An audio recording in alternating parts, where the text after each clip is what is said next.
Video coverage of IT Expo is brought to you by Content Boost, the content marketing specialists. Amplify your sales today.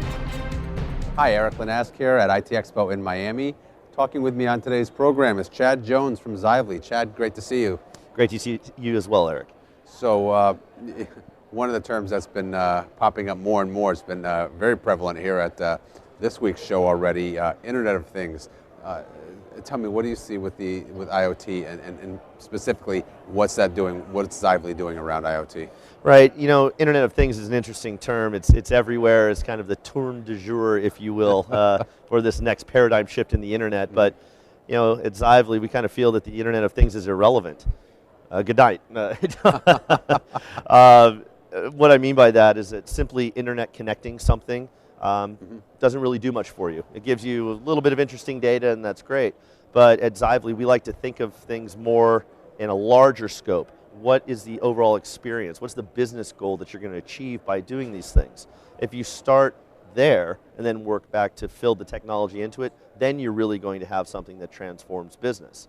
So Xively really has an approach that's more of an open source approach, because there's already thousands of platforms out there and tons of innovation that you can leverage if you have the right approach. So being able to take all of those types of devices and platforms and bring them together into a meaningful cloud, collect their data, and then normalize that through an API so any sort of application can use it, and do that in a way that's very cost effective, you get to an end result that accelerates whatever that business would like to do in their end experience, optimize their operations, create connected products, and then you end up with something that's truly transformative, not just interconnected.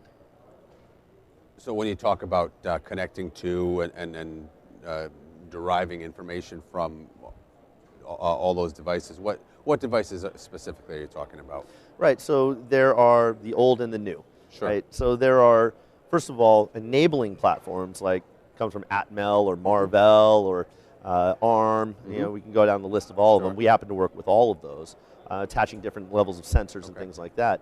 But for the new, you know, I can go out and create a brand new connected object. I can create a brand new connected water cooler or a brand new internet connected tractor and pull all of this information that comes out of it and use it that way. But also there's a huge amount of existing things that are out there. Existing pumping systems, for example, might be 10 years old, but you know, if that pump is still soldiering on, you know, in its life cycle. But now if I could just add a way to get data out of that and see its flow and control it and turn it on and off, I actually can increase the value of that device and extend its life cycle as well. So there's the devices themselves, the enabling platforms, but then there's how you apply that to all sorts of things in our world. It literally could be everything you see around us. So you touched on a trend that I've been seeing a fair amount across technology industries lately. You know, an awful lot of innovation, a lot of new exciting and interesting things happening.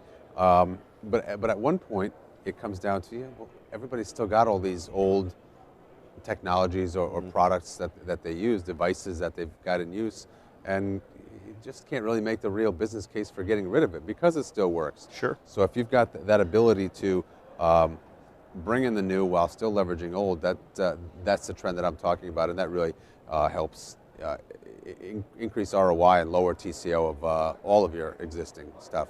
Absolutely, and old is a relative term as well. Certainly in internet terms, you know, if it's 3 weeks old, it's old. You know? But there are things that, you know, you can go back 5, 10 years, like the pump example I said. But you know, businesses might have made a decision that they want to use a particular platform and have a particular object in V1, but it's not the best thing for their business in V2, and it's only, you know, a few months old. Well, being able to add in another whole set of platforms into that same solution is important as well. It gives you the ability to pivot very quickly. You know, our solution allows you to do that as well. When you say your solution is going to help businesses transform themselves, what do you mean by that? So today there's an element of connecting with people. There's a lot of things that are automated inside of business motions, things like Salesforce.com and Sales Cloud, Service Cloud, Marketing Cloud. There's business motion there. I just have to tell it to what to do, right? But there's a human in between, whatever that world of data is that triggers that business motion, that actually causes some inefficiency. Now, we certainly don't want to have rise of the machines and completely cut humans out, right? But what you can do with our solution is bridge that gap. So create a whole set of objects that are pumping data back into our system, and 99.9% of that data is just, hey, great, everything's okay, let's record that for historical sake, but there's that one time when an event comes that says, oh, I noticed something here, let's put that out to Salesforce and kick off a Service Cloud ticket and kick off that service motion.